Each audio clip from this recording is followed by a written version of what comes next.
लेकरा बाळांचं भविष्य ठरवणारी तारीख आहे आणि म्हणून खऱ्या अर्थाने 20 तारखेच्या दिवशी जबाबदारीने मतदान करण्याची काळजी मला असं वाटतं इथं बसलेल्या प्रत्येकाने घेण्याची जबाबदारी.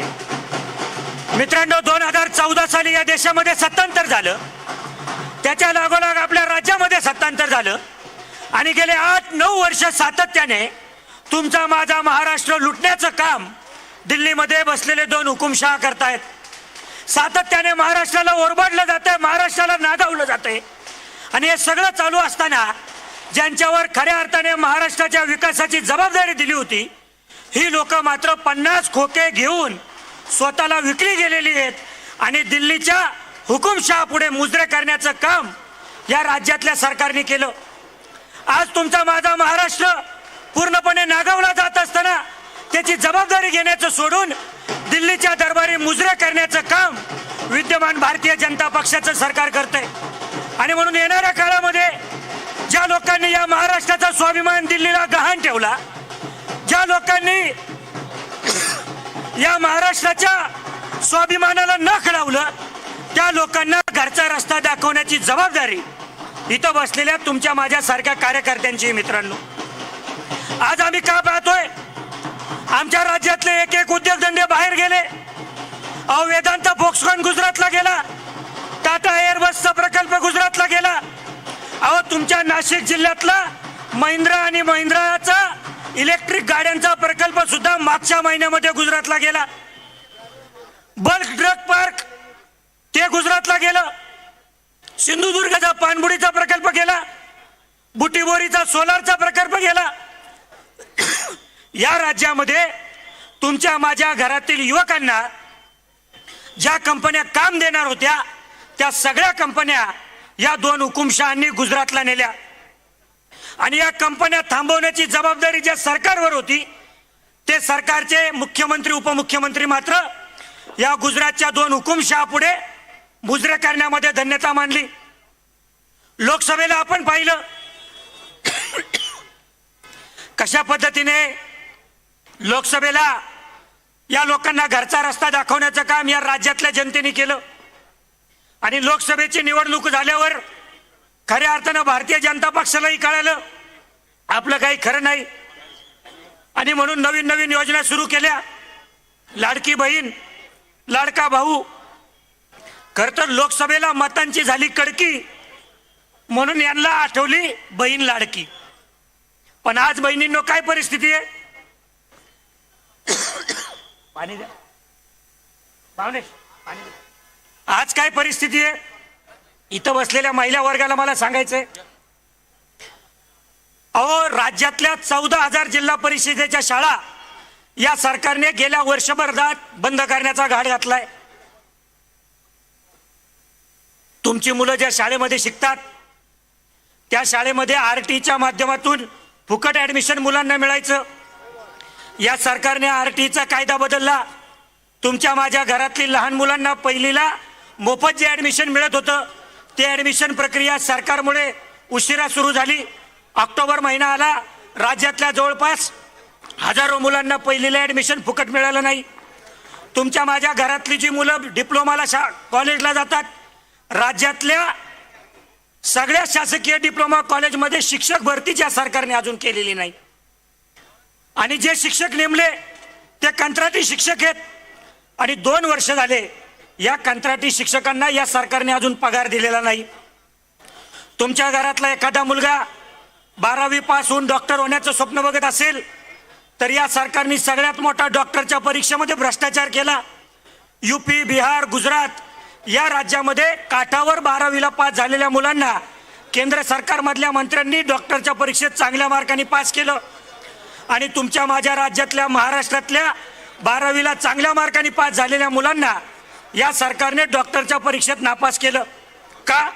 आमच्या घरातल्या मुलांना डॉक्टर होण्याचा अधिकार नाही का? तुमच्या उत्तर भारतातलीच मुलं फक्त डॉक्टर होणार? तुमच्या माझ्या घरातली जी इंजिनियर मुलं इंजिनियर होऊन ज्या कंपन्यांमध्ये कामाला लागणार होती त्या सगळ्या कंपन्या या लोकांनी गुजरातला नेल्या. तुमच्या घरातला एखादा मुलगा PhD करून शिक्षक होणार असेल तर PhD ला जी स्कॉलरशिप आपलं सरकार द्यायचं ती स्कॉलरशिप या सरकारने बंद केली. सरकारला जेव्हा प्रश्न विचारला तर राज्याचे अर्थमंत्री म्हणाले की स्कॉलरशिप देऊन फायदा काय आहे, कारण PhD करून पोरं काय दिवे लावणार आहेत का? म्हणजे तुमच्या माझ्या घरामधली जी मुलं शिक्षण घेत आहेत, या शिक्षण घेणाऱ्या मुलांकडे बघण्याचा दृष्टिकोन या सरकारचा काय हे आपण समजून घेतलं पाहिजे. आणि मग आता यांच्या लक्षात आले की आपलं काही खरं नाही, म्हणून आता लाडकी बहीण योजना काढली. अहो, महिन्याला 1,500-2,000 हजार रुपये तुम्ही आमच्या घरामध्ये देताय आणि दुसऱ्या बाजूला आमचं मत विकत घेण्याचा प्रयत्न करताय. पण एका बाजूला आमच्या मुलांचं भवितव्य, जी शिक्षण व्यवस्था करणार आहे ती शिक्षण व्यवस्था पूर्णपणे मोडकळीस आणण्याचं काम भारतीय जनता पक्षाच्या लोकांनी केलं. आणि म्हणून खऱ्या अर्थाने येणाऱ्या काळामध्ये तुमच्या माझ्या घरातली तरुण पिढी जर टिकवायची असेल, त्यांना जर रोजगाराला लावायचं असेल, तर खऱ्या अर्थाने महाविकास आघाडीचं सरकार आपल्याला आणावं लागेल. आज परिस्थिती अशी आहे, राज्यातले सगळे उद्योगधंदे बाहेर गेले, महागाईने भस्मासूर केलाय. आज हे लाडकी बहीण करतात, पण परिस्थिती काय आहे की लाडक्या बहिणीला सुरक्षितता या लोकांना देता येत नाही. आज लाडकी बहिणीचं कौतुक सांगितलं जातं, पण आपण त्यांना सांगितलं पाहिजे या राज्यामध्ये सगळ्यात पहिलं महिला धोरण कोणी आणलं? आदरणीय पवार साहेबांनी आणलं. या ठिकाणी राष्ट्रवादी काँग्रेस पक्षाचे नेते आदरणीय जयंत पाटील साहेबांचं आगमन झालेलं आहे. जोरदार टाळ्यांच्या गजरात आपण आदरणीय साहेबांचं स्वागत या ठिकाणी करूया. राष्ट्रवादी काँग्रेस पक्षाचा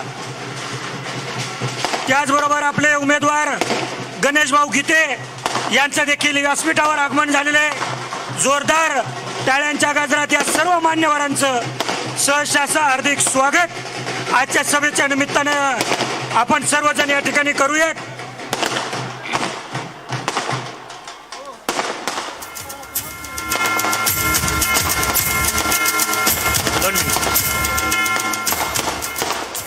हे लोक सांगतात या राज्यामध्ये सगळ्यात पहिलं महिला धोरण आदरणीय पवार साहेबांनी आणलं.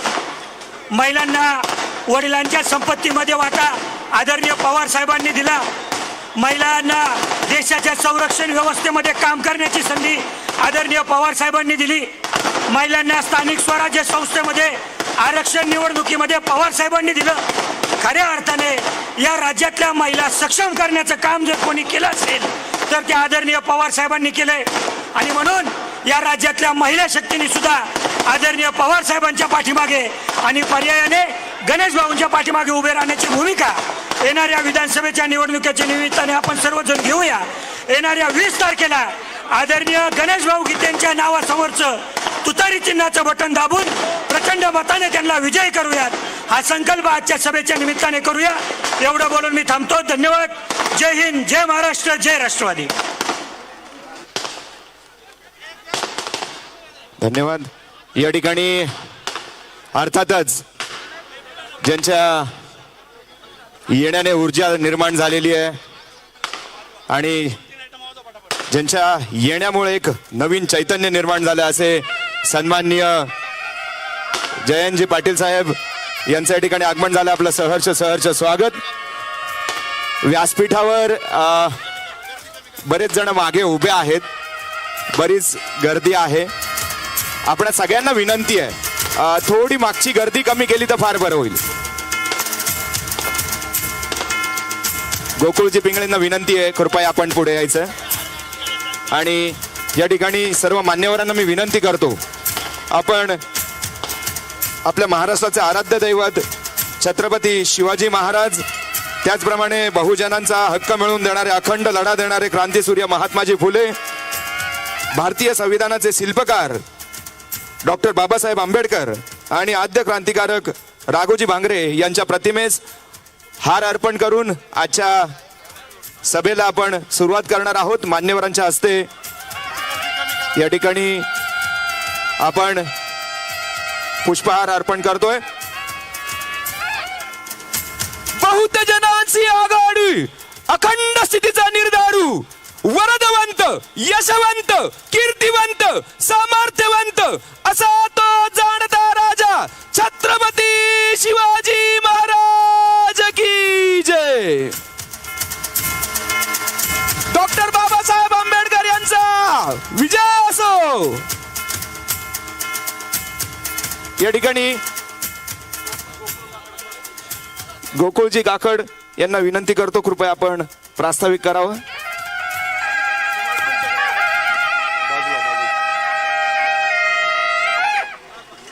पंचवटी विधानसभा मतदारसंघातील महाआघाडीचे उमेदवार गणेश भाऊ गीते यांच्या प्रचार सभेसाठी आज या ठिकाणी आयोजित केलेल्या या प्रचार सभेचे सन्माननीय अध्यक्ष, मखमलाबाद गावचे ज्येष्ठ नेते, मराठा विद्याप्रसारक समाजाचे माजी उपसभापती ॲडव्होकेट पंडितरावजी पिंगळे साहेब, त्याचबरोबर व्यासपीठावर उपस्थित असलेले प्रदेश राष्ट्रवादी काँग्रेसचे अध्यक्ष आदरणीय जयंतजी पाटील साहेब, जिल्हा अध्यक्ष कोंडाजी मामा आव्हाड, खासदार भास्करजी बगरे सर, शेटे साहेब, व्यासपीठावरील सर्व पदाधिकारी, नितीन नाना भोसले आहेत, सर्व आजी माजी सर्व पदाधिकाऱ्यांनी, उपस्थित सर्व मतदार बंधू आणि भगिनींनो,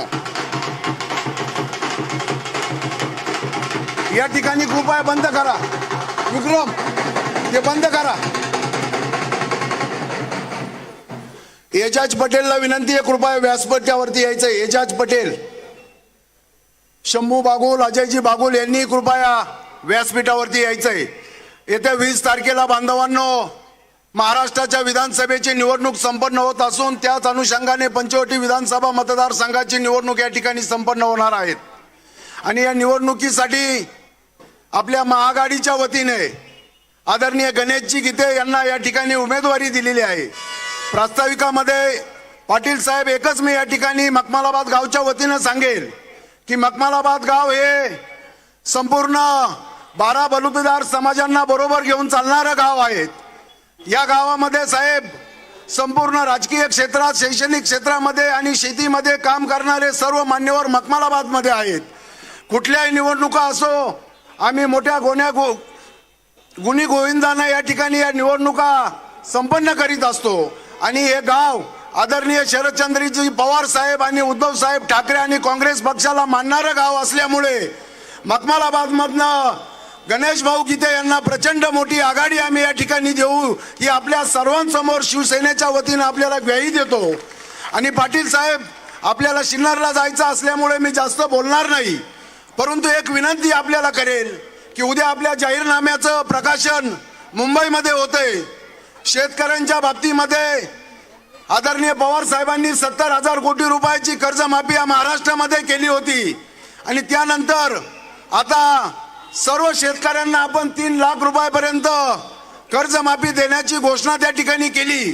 परंतु माझी विनंती आहे साहेब, सर्व शेतकऱ्यांना कर्जमाफी देत असताना कुठलाही क्रायटेरिया त्या ठिकाणी लावू नका. कारण भारतीय जनता पार्टीनं पाठीमागे एक कर्जमाफीची घोषणा केली आणि त्यामध्ये तत्वतः हा शब्द टाकला. हा शब्द टाकल्यामुळे अनेक शेतकरी वर्ग कर्ज वंचित, माफीपासून त्या ठिकाणी साहेब वंचित झाला. आणि एक शेतकरी या नात्याने विनंती करेल की शेतकऱ्यांची कर्जमाफी करीत असताना त्या ठिकाणी स्वतःच्या पोटाला चिमटा घेऊन संपूर्ण कर्ज भरणाऱ्या शेतकऱ्यांसाठी सुद्धा आपण मोठ्या प्रमाणामध्ये त्या ठिकाणी काहीतरी घोषणा केली पाहिजे, ही शेतकऱ्यांच्या वतीनं आपल्याला विनंती करतो. आणि आपण मखमलाबादमध्ये आलात, गणेश भाऊ गीतेंना आशीर्वाद देण्यासाठी या ठिकाणी आलात. एक 100% ग्वाही या ठिकाणी आपल्याला देतो की येथील निवडणूक पंचवटीमधील प्रभू रामचंद्रांच्या पदस्पर्शाने पावन झालेला हा मतदारसंघ असून शेतकरी वर्ग मोठ्या प्रमाणामध्ये या ठिकाणी आहेत. आणि गणेश गीते देखील शेतकरी कुटुंबामधले उमेदवार असल्यामुळं सुनील भाऊ बागुल असतील, कोंडाजी मामा असतील, सर्व पदाधिकारी असतील, मखमलाबाद मधील आमचे सर्व पक्षांचे पदाधिकारी असतील, यांच्या नेतृत्वाखाली गणेश गीतेंना या ठिकाणून मखमलाबाद आणि रामवाडी परिसरामधनं प्रचंड मोठी आघाडी देऊन या विजयामध्ये खारीचा वाटा आम्ही या ठिकाणी उचलू, एवढीच या ठिकाणी ग्वाही आपल्याला देतो. आणि माझं प्रास्ताविक थांबवतो. जय हिंद, जय महाराष्ट्र. धन्यवाद. यानंतर अर्थात राष्ट्रवादी काँग्रेस पक्ष आणि शिवसेना उभाटा गट यांच्या सर्वांच्या वतीनं आणि सर्व गावकऱ्यांच्या वतीनं सन्माननीय जयंत पाटील साहेब यांचा या ठिकाणी सन्मान करण्यात येतोय. अजयजी बागुल, शंभूजी बागुल आणि त्याचप्रमाणे सर्व गावातील ज्येष्ठ जे आहेत त्यांच्या वतीने हा सन्मान करण्यात येतोय. अंकुशजी काकड, नितीनजी पिंगळे, महेशजी, योगेशजी काकड,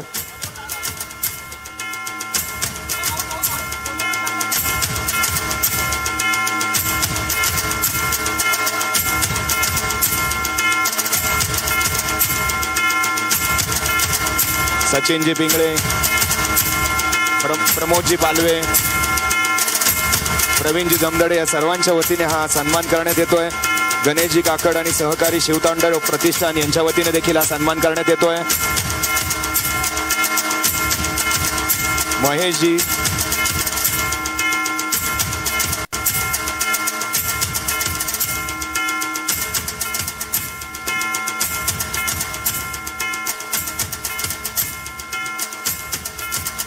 यानंतर मी पुन्हा एकदा व्यासपीठावर जे मागच्या साईडला उभे आहेत त्यांना विनंती करतो, आपण खूप कॉर्नरला जर उभे असाल तर कृपया थोडं खाली उतरून उभं राहिलात तर तुम्ही सेफ राहाल, काळजी घ्या. यानंतर शिवव्याख्याते सन्माननीय यशवंतजी गोसावी यांना मी विनंती करतो की त्यांनी या ठिकाणी संबोधित करावं. प्रदेश सरचिटणीस सन्माननीय यशवंतजी गोसावी या ठिकाणी पुन्हा एकदा सर्व कार्यकर्ते आणि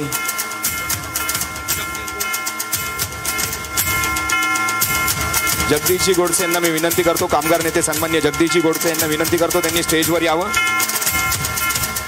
आणि स्टेजची कॅपॅसिटी लक्षात घेता मी सर्वांना विनंती करतो जे कोणी मागे उभे असतील त्यांनी कृपया थोडं खाली उतरलं तर बरं होईल.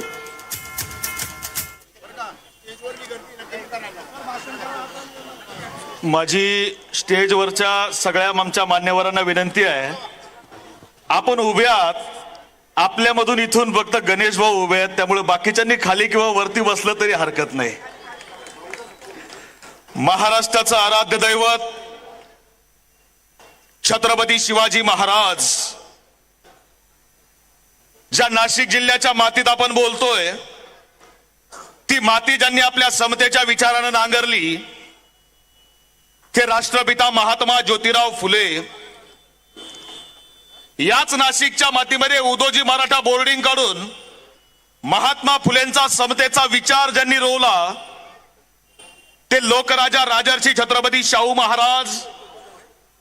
याच नाशिक शहरामध्ये काळाराम मंदिराचा सत्याग्रह करत ज्यांनी आमच्या अस्पृश्य बांधवांना न्याय मिळवून दिला ते विश्वरत्न डॉक्टर बाबासाहेब आंबेडकर.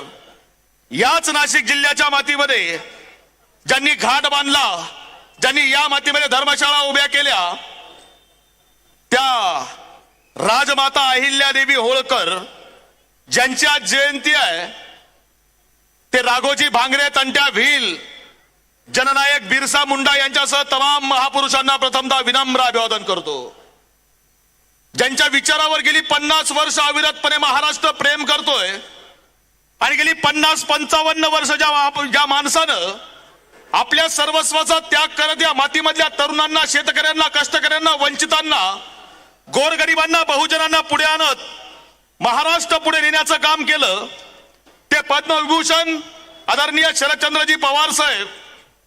महाराष्ट्राची माती ही निष्ठेची आहे, महाराष्ट्राची माती ही कर्तृत्वाची आहे आणि ज्या ज्या वेळी निष्ठेचा इतिहास लिहिला जाईल त्या त्यावेळी एक नाव सुवर्णाक्षरात कोरलं जाईल आणि ते नाव म्हणजे आदरणीय जयंत पाटील साहेब. विचारपीठावर स्थानापन्न असणारे दिंडोरी लोकसभा मतदारसंघाचे खासदार, आमचे मार्गदर्शक आदरणीय भास्करजी भगरे सर, विचारपीठावर स्थानापन्न असणारे आदरणीय श्रीरामजी शेट्टे साहेब, आदरणीय कोंडाजी मामा आव्हाड, गोकुळदादा पिंगळे आणि ज्यांच्या प्रचाराच्या सभेसाठी तुम्ही आम्ही सगळे एवढ्या प्रचंड ताकदीनं या ठिकाणी एकत्र आलोय, ते आदरणीय गणेश भाऊ गीते आणि सर्व उपस्थित माझ्या भावंडांनो, भगिनींनो आणि बांधवांनो. कुठलाही कार्यक्रम असला, लग्नाचा सोहळा असेल, शुभ कार्य असेल, कुठलाही कार्यक्रम असला, गणेशाला वंदन केल्याशिवाय कार्यक्रमाची सुरुवात होत नाही, ही आमची संस्कृती आहे. आणि आवर्जून सांगतो, ज्यावेळी विधानसभेचा निकाल 23 तारखेला लागेल त्यावेळी प्रथमतः गणेशालाच वंदन होईल. हे या मखमला बादशाह मातीमधून ठणकावून सांगतो. काल मी नगर जिल्ह्यात होतो.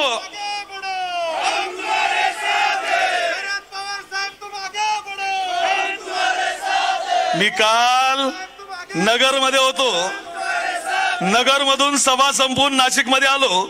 नाशिक मधून जेल रोड मधून गाडी वळवली. जेल रोड मधून इकडे आपल्या आडगाव रोड कडे यायला लागलो.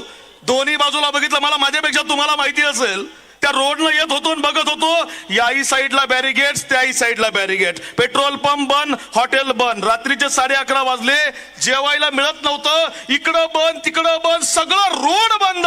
मी विचारलं नेमकं झालंय काय. खाली रस्ते बंद आहेत, बॅरिगेट्स लावलेत, वर धूरच धूर दिसतोय. मी म्हटलं हा धूर कशाचा. माझ्या सोबत होती माणूस होता. त्यानं मला सांगितलं साहेब पंचवटीत दुपारी एक सभा झाली आणि इतकं फेकलाय म्हटला आणि त्यामुळे हा सगळा धूर आहे म्हटला.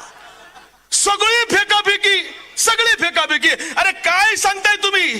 काय फेकलं, काय सांगितलं की महाविकास आघाडीच्या लोकांनी फेक नॅरेटिव्ह सेट केला. म्हटला फेक संविधान बदलायचं आम्ही बोलला नव्हतात. युट्यूबला व्हिडिओ काढून बघा. राजस्थानच्या ज्योती मिर्झा भारतीय जनता पक्षाच्या आहेत. जाहीर सांगितलं आम्हाला निवडून द्या. लोकसभेत बहुमत दिलं तर आम्हाला संविधान बदलायचं आहे. कर्नाटकचे आनंद कुमार हेगडे म्हटले मंत्री आहेत. ते म्हटले आम्हाला बहुमत द्या. भारतीय जनता पक्षाला बहुमत मिळालं, आम्हाला संविधान बदलायचं आहे. मालेगाव बॉम्बस्फोटामधले आरोपी प्रज्ञा सिंग म्हटले आम्हाला संविधान बदलायचं आहे. अरे प्रत्येक जण येतोय. अयोध्येचे उमेदवार लल्लू सिंग बीजेपीचे म्हटले आम्हाला संविधान बदलायचं आहे. अरे या महाराष्ट्राचा आणि भारताचा इतिहास आहे. ज्यानं संविधान संपवायचा प्रयत्न केलाय ना त्याचं राजकारण संपवायचं काम इथल्या जनतेनं केलंय. हा आमचा इतिहास आहे. बोलावं लागेल आम्हाला. मी नाराज जाणीव आहे. नाशिकच्या मातीत बोलतोय. माझ्या भावांनो आणि बहिणींनो, मागच्या 10 वर्षामध्ये काय मिळालंय आपल्या नाशिक जिल्ह्याला. हे आपलं पंचवटी आहे. इथून पलीकडे गेला तर यचल हिंदुस्तान एरोनॉटिकल्स. 1962 साली याच नाशिक शहरामधून आदरणीय स्मृतिशेष यशवंतराव चव्हाण लोकसभेच्या निवडणुकीला उभे राहिले. त्यांना नाशिककरांनी बिनविरोध निवडून दिलं आणि त्या सभेमध्ये, त्या विजयी सभेमध्ये आदरणीय चव्हाण साहेबांनी सांगितलं होतं की नाशिकचं ऋण मी फेडून दाखवणार. आणि 1964 मध्ये यशवंतराव चव्हाण साहेबांनी नाशिकला एचएल सारखा प्रोजेक्ट दिला. मागच्या 10 वर्षामध्ये तो प्रोजेक्ट उद्ध्वस्त करायचं काम या भारतीय जनता पक्षानं केलंय. आणि देवेंद्र फडणवीस म्हणतात काय, मी नाशिक दत्तक घेतलंय. म्हटलं दत्तक तुम्ही. आणि काय केलं 10 वर्षामध्ये नाशिकमध्ये. कोरोनाचा 2 वर्षाचा काळ सोडला तर 7.5 वर्ष या महाराष्ट्राच्या मातीमध्ये भारतीय जनता पक्षाची सत्ता आहे. आणि तुम्ही काय निष्ठेच्या गप्पा मारता. मगाशी कोणतरी सांगत होतं. म्हटलं काल महायुतीचा उमेदवार गणेश भाऊन बद्दल निष्ठेच्या गप्पा मारत होता, निष्ठेबद्दल बोलत होता. माझं त्यांना सांगणं आहे तुमच्या बद्दल आम्हाला आदर आहे, तुमच्या परिवाराबद्दल आम्हाला अभिमान आहे. पण आमची इच्छा अशी आहे की निष्ठेचा तुमचा इतिहास तुम्ही आम्हाला काढायला लावू नका. याचं कारण असं आहे, अरे असा एक पक्ष नाही जो तुम्ही सोडला नाही आणि तुम्ही निष्ठेच्या गप्पा मारता. अरे गणेश भाऊ हा निष्ठावंत कार्यकर्ता आहे. या माणसानं ज्या पक्षात असेल ना त्या पक्षात निष्ठावानपणे काम करून दाखवलं. पण जर निष्ठावान कार्यकर्त्यावर अन्याय होत असेल तो अन्याय मोडायची ताकद सुद्धा या माणसामध्ये आहे. आणि म्हणून हा माणूस ताकदीने इथल्या सामान्य माणसासोबत उभा आहे. आदरणीय दिगंबर नाना इथं विचारपीठावर आहेत. आमचे गोकुळ भाऊ इथं आहेत.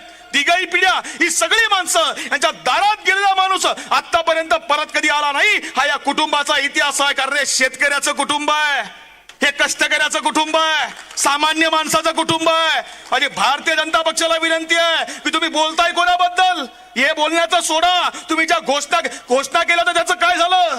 इथं सांगितलं ना पंचवटीमध्ये की भारतीय जनता पार्टी के, बीजेपी के सभी उम्मीदवारों को चुन के लाना है, इनको वोट करना है. का मतदान करायचं आम्ही तुम्हाला.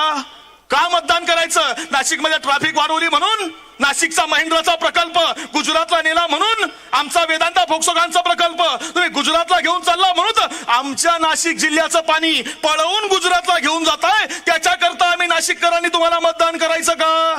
विचार करायची वेळ आहे. चिंतन करावं लागेल. माझं एक वाक्य लक्षात ठेवा, सत्ता हे शस्त्र आहे. सत्ता हे शस्त्र आहे, ते जर दरोडेखोरांच्या हातामध्ये दिलं तर दरोडे पडल्याशिवाय राहत नाही, आणि त्याचं डॉक्टरच्या हातामध्ये दिलं तर माणूस वाचल्याशिवाय राहत नाही. आम्ही विचार करायचा आहे की कोणाच्या हातामध्ये द्यायचं आहे. यांनी सांगितलं काल काय म्हटले सभेमध्ये, साहेब यांनी सांगितलं की म्हटले महात्मा गांधी जी कांग्रेस खत्म करने वाले थे. माझा प्रश्न त्यांना एवढाच आहे, महात्मा गांधी जी कांग्रेस खत्म करने वाले थे, महात्मा गांधी जी को खत्म किसने किया, याचं उत्तर आम्हाला भारतीय जनता पक्षाची माणसं देणार आहेत का? विचारायच प्रश्न. या महाराष्ट्राची अस्मिता छत्रपती शिवाजी महाराज आहेत, त्या शिवाजी महाराजांचा मालवणचा पुतळा कोसळला, उत्तर दिलं नाही 8 महिन्यामध्ये. आणि कालच्या सभेत याच सभेमध्ये सांगितलं की महाराष्ट्र में गुजरात मॉडेल लाना है. काय गुजरात मॉडेल आहे यांचं? गुजरात मॉडेल काय आहे? एक उदाहरण तुम्हाला सांगतो. गुजरात मध्ये अहमदाबाद आहे, अहमदाबाद मध्ये एक पूल आहे, मी जे सांगितलं ना गुगलवर सर्च करून बघा. गुजरात मध्ये अहमदाबाद आहे, अहमदाबाद मध्ये एक ब्रिज आहे, त्या ब्रिजचं नाव आहे हाटकेश्वर ब्रिज. आणि हाटकेश्वर ब्रिजचं 4 वर्षापूर्वी बांधकाम झालं होतं. 4 वर्षामध्ये हाटकेश्वर ब्रिज हा नादुरुस्त झाला, तो पाडायचं टेंडर निघालं. 4 वर्षापूर्वी बांधलेला हाटकेश्वरचा ब्रिज हा बांधण्याकरता 42 कोटी रुपये इतका खर्च आला. आणि 4च वर्षामध्ये हा ब्रिज नादुरुस्त झाला. नादुरुस्त झाल्यावर त्याला पाडायचं जे टेंडर निघालं ना, ते टेंडर 54 कोटीचं आहे. 54 कोटीचं. याला गुजरात मॉडेल म्हणतात.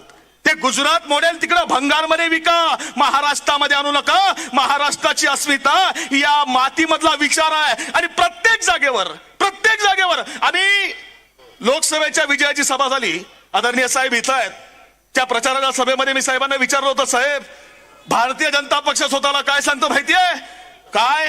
भारतीय जनता पक्ष म्हणजे पार्टी विथ डिफरन्स आहे, पार्टी विथ डिफरन्स. अरे मग कधीतरी एखाद्या वेळी तुम्ही शिस्तीत खेळा की, एखाद्या वेळी नियमानं खेळा. अरे प्रत्येक जागेवर डमी उमेदवार उभं करायचं काम तुम्ही केलं. आदरणीय भगरे सर इथं उभे बसलेत.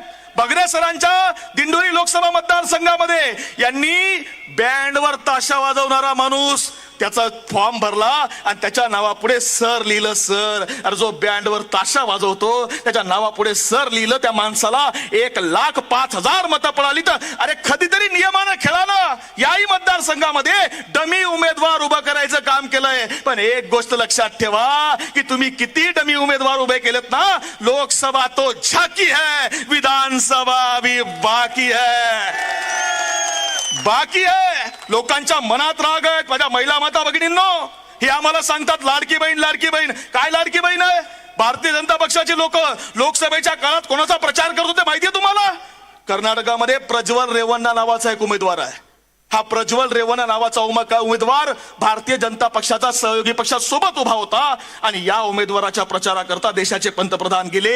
या प्रज्वल रेवन्नानं कर्नाटक मधल्या 2000 स्त्रियांवरती बलात्कार केल्याचे, अत्याचार केल्याचे व्हिडिओ काढून ठेवले आणि ते व्हिडिओ कर्नाटकामध्ये प्रसारित केले गेले. आणि त्या माणसाच्या प्रचाराकरता जर भारतीय जनता पक्षाची लोक जात असतील तर तुम्हाला लाडकी बहीण योजना देऊन हे आपल्याला भुलवत ठेवायचं काम करतायत. यांना महिलांप्रती सन्मान नाहीये. जर तुम्हाला लाडकी बहीण वाटत होतं ना, तर मग बदलापूरमध्ये अन्याय झाला, न्याय का दिला नाही?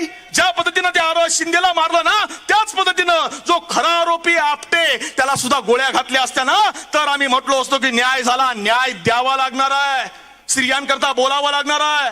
पुण्यामध्ये आपण शहरात, पुणे मुंबई नाशिक शहरातली माणसं आहेत. पोरशे नावाची कार येते, गरीबाच्या पोराला उडवून निघून जाते. श्रीमंताचं पोरग हॉटेलमध्ये त्या पोलीस स्टेशनमध्ये बसतं आणि तिथला आमदार त्याला खायला पिझ्झा आणि बिर्याणी घेऊन जातो. ही जर गरीबाची अवस्था भारतीय जनता पक्षानं केली असेल तर आम्ही न्याय मागायचा कोणाकडं, याचं चिंतन करावं लागेल, विचार करावा लागेल. आम्हाला वाटले पोलीस आमच्या करतायत, पण साहेब पुण्यामध्ये एक सभा झाली आणि पुण्यात उभ्या असणाऱ्या एका आमदारानं भर सभेमध्ये एका पोलिसाच्या थोबाडीत मारली. आम्हाला वाईट वाटलं नाही. अरे पोलीस आपल्या करता नाहीत, पण पोलीस स्टेशन आमचं आहे. आम्ही पोलीस स्टेशनकडे विचार करायला लागलो आणि भारतीय जनता पक्षाचा एक आमदार पोलीस स्टेशन मध्ये जेव्हा गोळीबार करायला लागला ना, तेव्हा आम्हाला समजलं की महाराष्ट्राच्या गृहमंत्र्यानं अख्खी इथली व्यवस्था ही उद्ध्वस्त करून टाकली आहे. आणि ही व्यवस्था आम्हाला एकदा जर पुन्हा प्रस्थापित करायची असेल तर महाविकास आघाडीच्या उमेदवारांना आपल्याला निवडून आणावं लागेल. आणि एक गोष्ट लक्षात ठेवा, देवेंद्र फडणवीस मागच्या महिन्यामध्ये भाषण करताना बोलले काय? म्हटले मी आलो मी आलो पण एकटा नाही आलो, 2 पक्ष फोडून आलो. अरे ज्या गोष्टीची लाज वाटायला हवी तिचा अभिमान कसला बाळगताय. अरे बाळासाहेब ठाकरेंचं या नाशिक शहराशी नातं होतं, आदरणीय शरद पवार साहेबांचं या नाशिक सोबत नातं आहे. यांनी दोघांनी उभे अरे शेमडा पोरगा सांगेल शिवसेना कोणाची आहे, शिवसेना हिंदू हृदय सम्राट बाळासाहेब ठाकरेंची आहे, राष्ट्रवादी आदरणीय शरदचंद्रजी पवार साहेबांची आहे. आणि ती फोडायचं पाप तुम्ही केलंय ना. नाशिकची जनता आरेला कार्य म्हणणारी आहे आणि गद्दारीला गाडणारी आहे. आणि म्हणून मला तुम्हाला सगळ्यांना माझ्या तुम्ही विनंती आहे की ज्यावेळी 20 तारखेला निवडणुकीला जाल त्यावेळी विचार करा. मणिपूरमध्ये महिलांवर झालेला अत्याचार आठवा. दादांनी सांगितलं आपण शेतकरी आहोत, शेतकऱ्यांची पिकं शेतकऱ्यांना उद्ध्वस्त केलेला आठवा. कांद्यावरची निर्यात बंदी आठवा, द्राक्ष बागा उद्ध्वस्त केलेल्या आठवा, डाळिंब पिकाला त्रास दिलेला आठवा, या मातीमध्ये तरुणांचे रोजगार पळवलेले आठवा, या मातीमधल्या कंपन्या नेले आठवा, बेरोजगार तरुणांच्या पेपर फुटीचे प्रश्न आठवा. हे सगळं आठवा आणि हे आठवून मतदान करा. तुतारी वाजवणारा माणूस हा आपला पक्ष चिन्ह आहे. या चिन्हासमोरचं बटन दाबून आदरणीय गणेशजी गीते यांना प्रचंड मतानं विजयी करा. मला एक विश्वास आहे गोकुळ भाऊ, फक्त प्रचाराची एक सभा अशी आहे, गणेश भाऊंच्या विजयाची सभा कशी असेल हा विचार या ठिकाणी व्यक्त करतो आणि थांबतो. बोला रामकृष्ण हरी. धन्यवाद. जय जिजाऊ, जय शिवराय.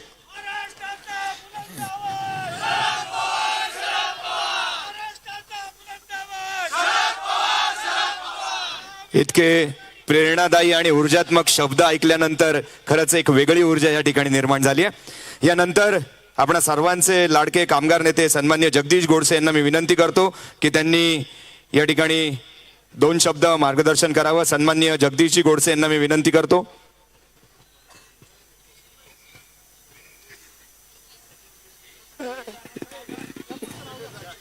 जगदीशजी गोडसे साहेब कुठे आहेत? यानंतर कादवा सहकारी कारखान्याचे चेअरमन सन्माननीय श्रीरामजी शेटे साहेब आणि ज्येष्ठ नेते यांना मी विनंती करतो की त्यांनी या ठिकाणी आम्हाला मार्गदर्शन करावं.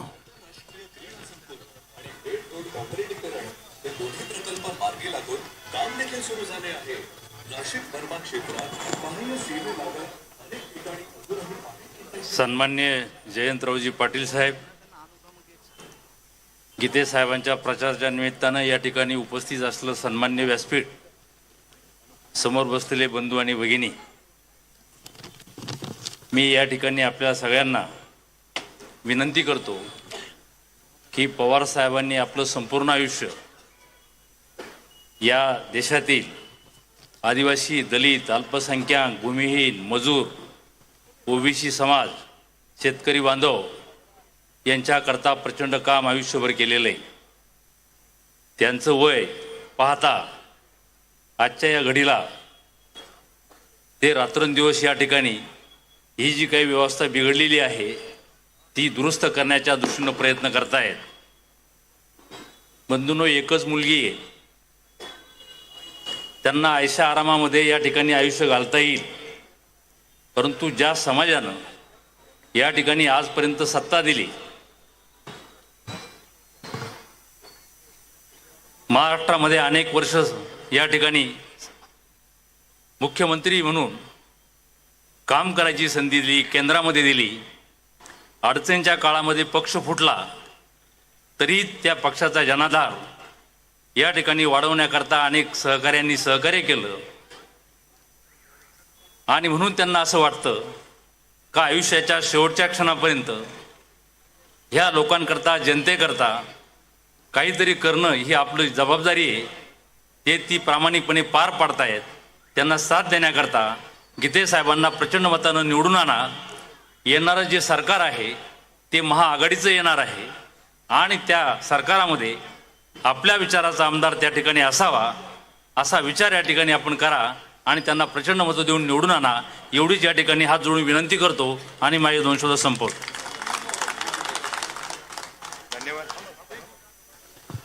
धन्यवाद. अर्थात येणाऱ्या 20 तारखेला आपण सर्वांना अनुक्रमांक माहिती आहे ना? 1. कोणता अनुक्रमांक?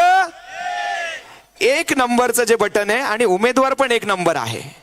त्याच्यामुळे आपणा सर्वांना एक नंबर या चिन्हासमोरचं बटन दाबून तुतारी वाजवणारा जो माणूस आहे त्या चिन्हासमोरचं बटन दाबून गणेश भाऊंना प्रचंड मतांनी विजयी करायचं आहे. आणि या ठिकाणी मी गणेशजी गीते यांना मी विनंती करतो की आपण या ठिकाणी आपलं मनोगत व्यक्त करावं.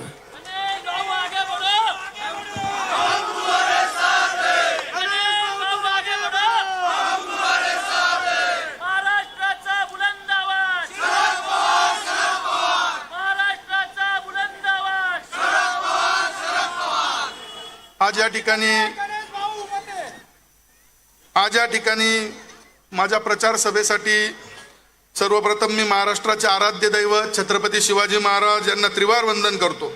पुरोगामी महाराष्ट्र घडवणारे राजश्री शाहू महाराज, बहुजनांना त्यांचा हक्क मिळवून देण्यासाठी अखंड लढा दिलेले महात्मा फुले आणि भारताच्या संविधानाचे शिल्पकार डॉक्टर बाबासाहेब आंबेडकर यांना मानवंदना करतो. स्वातंत्र्यवीर सावरकर, कालच ज्यांचा आद्य क्रांतिकारक राघोजी भांगरे, स्वातंत्र्यवीर सावरकर, क्रांतीवीर वसंतराव नाईक यांना मानवंदना करतो. आणि आज माझ्या प्रचार सभेसाठी या ठिकाणी उपस्थित असलेले आमचे राज्याचे प्रदेशाध्यक्ष जयंत पाटील साहेब, श्रीरामजी शेटे साहेब, या आजच्या कार्यक्रमाचे अध्यक्ष पंडितराव पिंगळे, खासदार बगरे सर, माजी आमदार नितीन भोसले, गोकुळ नाना पिंगळे, जिल्हाध्यक्ष कोंडाजी मामा आव्हाड, आकाशजी छाजेड, मामा राजवाडे, अजय बागुल, सचिनजी पिंगळे, प्रल्हाद आप्पा काकड, प्रमोद पालवे, पुरुषोत्तम कडलक, महेश मानकर, निवृत्ती महाले, आबा बर्डे व व्यासपीठावरील सर्व महाविकास आघाडीचे सर्व पदाधिकारी. कोणाचं नाव घ्यायचं राहिलं असेल, माझ्यानंतर जयंत पाटील साहेबांना बोलायचं आणि त्यांना सिन्नरला जायचंय. मी सर्वप्रथम नाशिक पूर्व विधानसभा मतदारसंघातून महाविकास आघाडीच्या वतीने राष्ट्रवादी काँग्रेस शरदचंद्र पवार या पक्षाने मला विधानसभा निवडणुकीसाठी अधिकृत उमेदवारी दिली. याबद्दल मी पक्षाचे अध्यक्ष, देशाचे नेते आदरणीय शरदचंद्र पवार साहेबांचे आभार मानतो. आजच्या या सभेसाठी जमलेल्या व्यासपीठावरील सर्व पक्षातील मान्यवरांचं, पदाधिकाऱ्यांचं नाशिक पूर्व या मतदारसंघामध्ये मी सहर्ष स्वागत करतो. आणि खऱ्या अर्थाने मला आता असं वाटायला लागलंय का मी योग्य जागी आलो, कारण आमचे प्रदेशाध्यक्ष सन्माननीय जयंत पाटील साहेबांनी आपल्या मध्यंतरी एका भाषणातून सांगितलं होतं की आमच्याकडे सर्वात मोठे विद्यापीठ आहे, ते विद्यापीठ म्हणजे शरद पवार साहेब आहे. खऱ्या अर्थाने पवार साहेबांकडे बघितल्यानंतर त्यांचं बोलण्यात जी ऊर्जा निर्माण होते, एक साधा कार्यकर्ता पण काय करू शकतो हे शरद पवार साहेबच जाणू शकतात. खरं पाहिलं तर पवार साहेब सर्वात कमी वयात महाराष्ट्राचे मुख्यमंत्री झाले होते. बरेच जण मला जे म्हणतात की तुम्ही सर्वात कमी वयात स्थायी समितीचे 2 वेळेस सभापती झाले, पण आणि लगेचच आमदारकीचे स्वप्न बघायला लागले. पण माणसाला त्याच्या कामातनं या ठिकाणी प्रेरणा मिळते आणि कार्याला नेहमी महत्त्व दिले जातं. माझा प्रभाग एकदा तुम्ही बघा, त्याचा मी विकास नक्की केला असेल तर मला मतदान करा. माझा प्रभाग एकदा जाऊन बघितला तर तुम्हाला नक्की वाटेल की मी 5 वर्षात माझ्या प्रभागाचा काय विकास केलाय. इथं अनेक भले भले लोक 2-2, 4-4 टर्म महापालिकेत राहिले, पण त्यांनी त्यांच्या प्रभागात किती विकास केलाय आणि मी 1 टर्म मध्ये माझ्या प्रभागात किती विकास केलाय. आणि अजून एक गोष्ट माझ्या समोरचे उमेदवार नेहमी सांगता, बरेच लोक म्हणतात की त्यांच्याकडे आर्थिक शक्ती आहे, हे म्हणून मी निवडणूक लढवत आहे. पण मला हे आवर्जून या ठिकाणी सांगावंसं वाटतं की मी एक व्यावसायिक आहे आणि मी माझ्या कष्टाने माझा व्यवसाय उभा केलेला आहे. ज्यांना व्यवसायातलं काही कळतच नाही त्यांनी त्याविषयी बोलण्यावर तर काही अर्थच नाही, कारण मी व्यवसाय करतो. मी तुमच्यासारखा म्हणजेच माझ्या विरोधकांसारखा किंवा एखाद्या कॉन्ट्रॅक्टर्सच्या विरोधकांसारखा एखाद्या ठेकेदाराच्या जीवावर मोठा झालेला नाही. जे ठेकेदारांच्या जीवावर मोठे होतात त्यांच्याकडे सांगण्यासारखं काहीच नाही, म्हणून त्यांना फक्त मीच दिसतो आणि दिसायलाच पाहिजे. कारण 23 नोव्हेंबरला या ठिकाणी ज्या दिवशी आपण मतदान रूपी आशीर्वाद 20 तारखेला द्याल, त्या दिवशी त्यांना 23 तारखेला निश्चितपणे कळेल की कोण काय बोलत होता, कोण काय बोलतोय. आणि एक असा मी नाशिक पूर्वमधून जर तुम्ही मला सर्वांनी संधी दिली तर या ठिकाणी नक्की मी असा मतदारसंघ घडवेल पुढच्या 5 वर्षामध्ये की तुम्हाला त्याचा चेहरा मोहरा बदललेला दिसेल. आणि कालच याच गावात काल की परवा सकाळी आमचे सन्माननीय आमदार या ठिकाणी सभा घेतली. त्यांनी मला त्यांच्यावर कधीही बोलायचं नव्हतं, कारण मी माझ्या विकासावर बोलत होतो आणि त्यांनी त्यांच्या केलेल्या कामावर बोलायला पाहिजे होतं. पण त्यांनी मला हे बोलायला भाग पाडलं. या ठिकाणी त्यांनी काल याच गावामध्ये सांगितलं होतं की गणेश गीतेंनी 17-20 वर्षात एवढे पैसे कुठून कमवले, तुम्ही माझे ऑडिट रिपोर्ट बघा, माझे बॅलन्स शीट चेक करा. तुमच्या ॲफिडेव्हिटमध्ये तरी तुम्ही खोटं नमूद केलंय, मी माझ्या ॲफिडेव्हिटमध्ये सगळ्या गोष्टी सत्य लिहिलेल्या आहे. आणि सत्ता तुमची होती, मी पण सत्तेत होतो, सत्तेत तुम्ही बसलेले आहे, मी पण त्याच पक्षात काम केलेलं आहे. तुम्ही निश्चितपणे माझं बॅलन्स शीट चेक करावे. ते वकील आहे स्वतः साहेब, त्यांच्या हे सुद्धा लक्षात आलं नाही. डमी गणेश गीतेचा ज्या ठिकाणी फॉर्म भरला, डमी गणेश गीतेचा फॉर्म भरताना त्यांना असं जाणवलं होतं की गणेश आणि गणेश नाव एका खाली एक येईल. ते स्वतः ॲडव्होकेट पदी होता स्वतःच्या नावापुढे.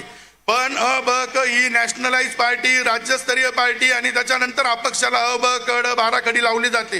हे त्यांच्या लक्षात न आल्यामुळं डमी गणेश गीते निश्चित प्रकारे काय 11 की 12 नंबरला गेला. पण गणेश गीते बनायला त्यांना म्हटलं इतकं सोपं नाही गणेश गीते बनणं, कोणी येईल आणि गणेश गीते बनेल असं होऊ शकत नाही.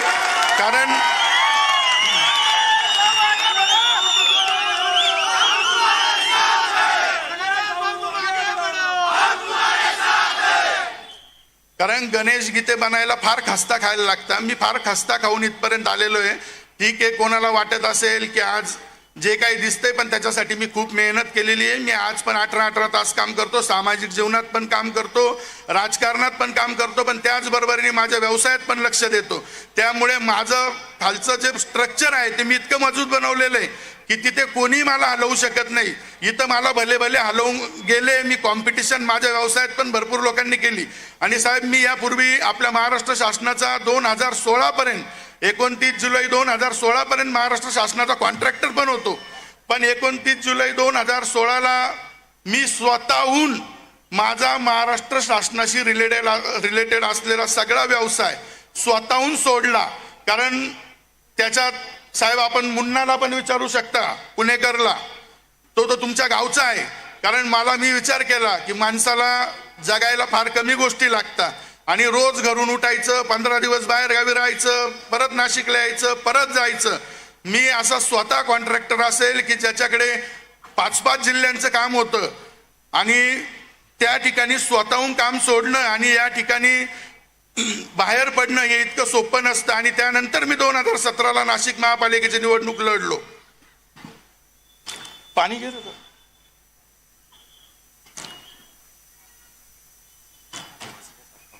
नाही.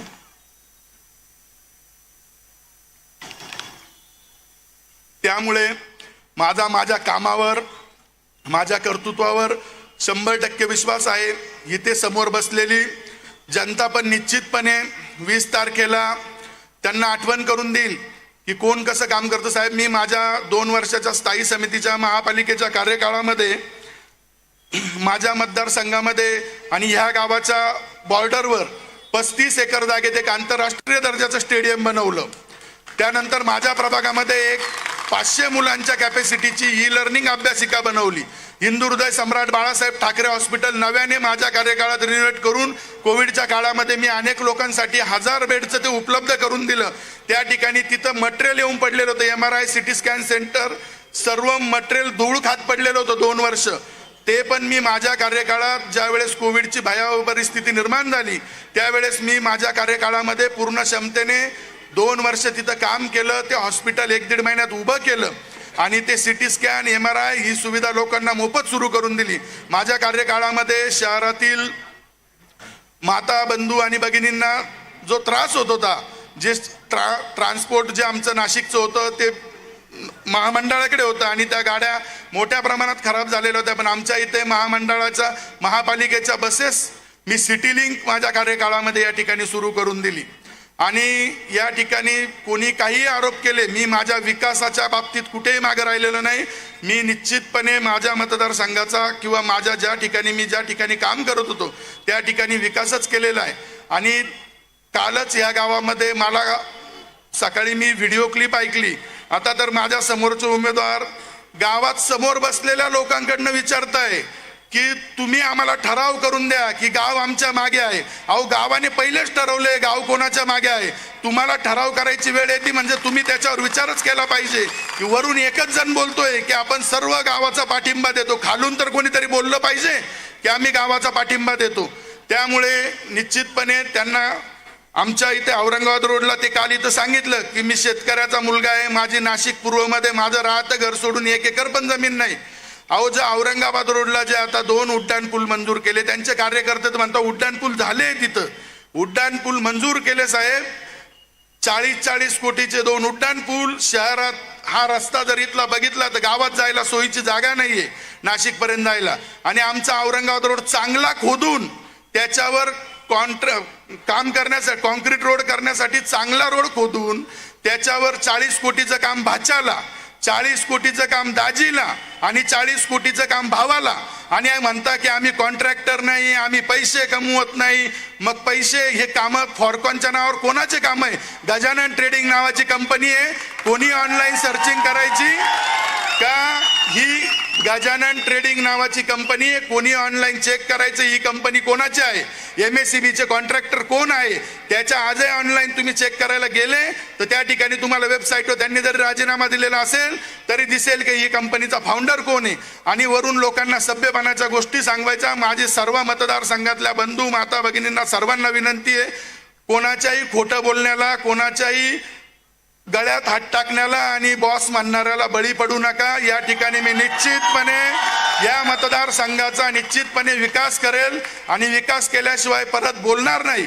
आणि या मतदारसंघात जी गुन्हेगारी वाढलेली आहे ती निश्चितपणे तुम्हाला झालेले गुन्हेगार येत्या 23 तारखेनंतर जर आपण मला आशीर्वाद दिले तर या ठिकाणी निश्चितपणे कमी झालेले दिसेल. मी या शहरात 2.5 वर्षामध्ये आमची महाआघाडीचं जर सरकार आलं, महाआघाडीचंच सरकार येणार आहे या ठिकाणी, त्यांच्या माध्यमातून येणाऱ्या कुंभमेळ्यामध्ये शहरातले सर्व रिंग रोड, त्यानंतर जी बेकारी वाढलेली आहे, आपण आडगावला ट्रक टर्मिनलची जागा या ठिकाणी यांना हँडवर्क केली होती, पण आपल्या मतदारसंघाचं दुर्दैव इतकं की 2.5 वर्ष जागा हँडवर्क करून झाली IT पार्कची, ट्रक टर्मिनलची.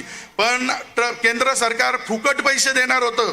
फक्त गडकरी साहेबांनी सांगितलं होतं आपण DPR बनवून माझ्याकडे पाठवा, माझ्याकडे केंद्र शासनामध्ये निधी अवेलेबल आहे, मी तुम्हाला 1000 ते 1200 कोटी रुपये लॉजिस्टिक हब करण्यासाठी केंद्र सरकारची फ्री देतो महापालिकेला. आणि जागा महापालिकेची होती. पण आमच्या आमदारांना 2.5 वर्ष परत मी एकदा घेऊन गेलो होतो त्यांना, त्याच्यानंतर त्यांना परत जायलाच जमलं नाही दिल्लीला. त्यामुळे येत्या 2.5 वर्ष पुढच्या काळामध्ये विधानसभेच्या निवडणुकीनंतर माझं स्वप्न राहील की माझ्या मतदारसंघामध्ये मी लॉजिस्टिक हब पण उभं करेल. आणि पवार साहेबांच्या आशीर्वादाने नक्की त्यांना विनंती करून आडगावला आपल्या या मतदारसंघासाठी, शहरासाठी IT पार्क मागेल.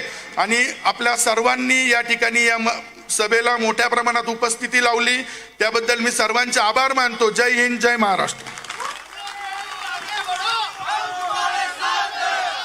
नक्कीच गणेश भाऊ, तुमचे जे काही स्वप्न आहे मतदारसंघाविषयी ते पूर्ण होतील.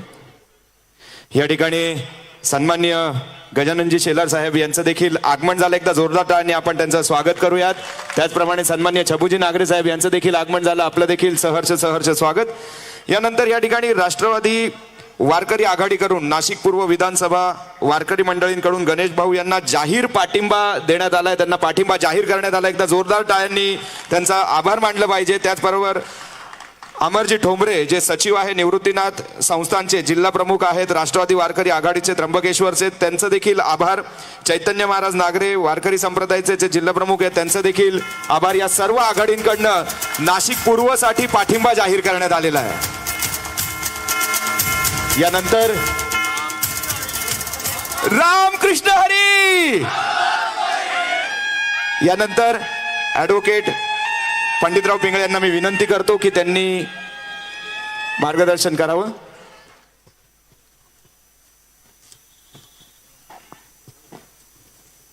आदरणीय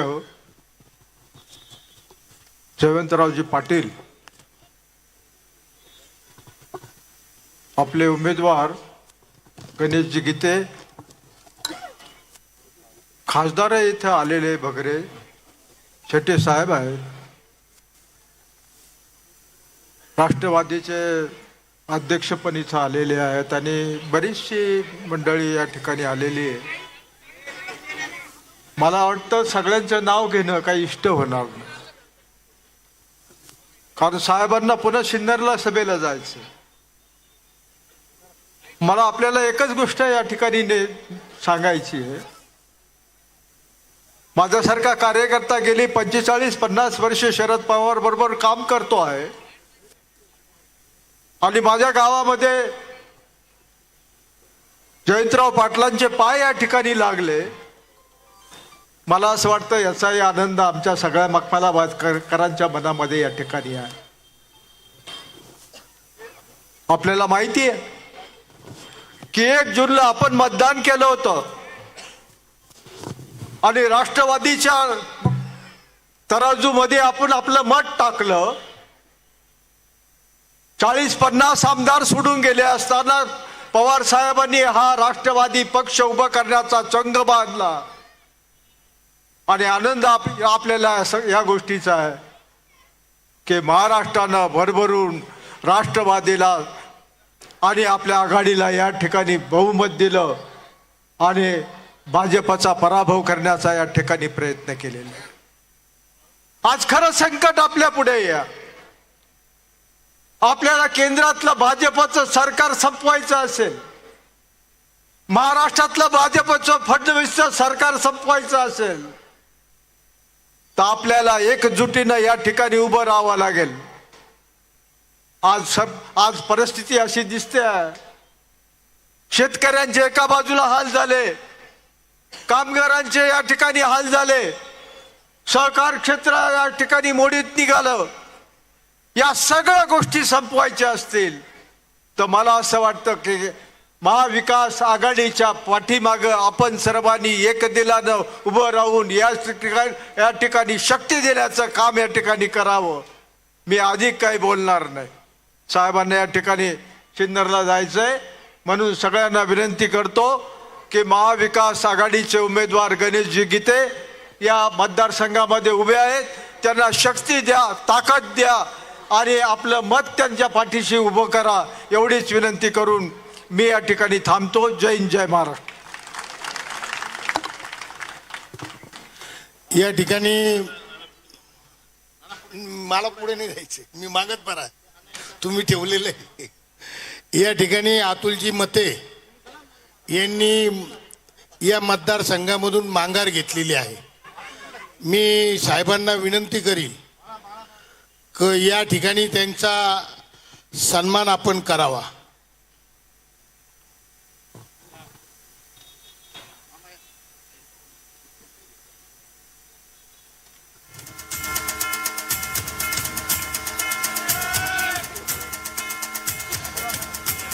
त्यांची युवक काँग्रेसच्या प्रदेश संघटकपदी नियुक्ती करतोय. हे नियुक्तीपत्र पण द्या.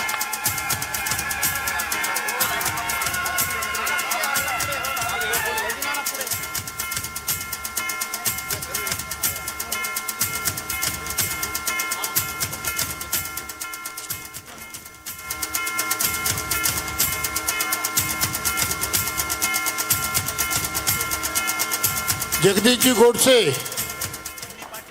यांनी सुद्धा आपल्या उमेदवाराला पाठिंबा दिला. त्यांचे सुद्धा राष्ट्रवादी काँग्रेस पक्षाच्या वतीनं मनापासून आभार व्यक्त करतो. यानंतर या संपूर्ण महाराष्ट्राला ज्यांनी निष्ठा शिकवली आणि निष्ठेचं चीज काय होतं ते लोकसभेत दाखवलं, असे आपल्या सर्वांचे लाडके नेते आदरणीय जयंतजी पाटील साहेब या ठिकाणी मार्गदर्शन करतील.